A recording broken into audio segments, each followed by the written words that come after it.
Magandang araw sa inyong lahat, lalong-lalo na sa mga nanay, mga ina, mother, mommy, o ano man ang tawag sa inyo. Kami ay nagpapasalamat sa inyo dahil sa sakripisyo nyo, sa lahat ng ginagawa nyo bilang magulang, nanay, bilang asawa.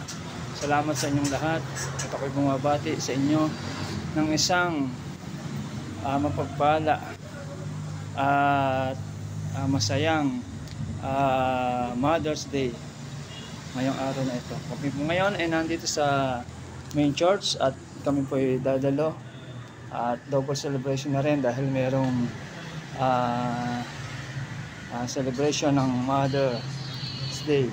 Salamat po sa inyo, sa mga nanay.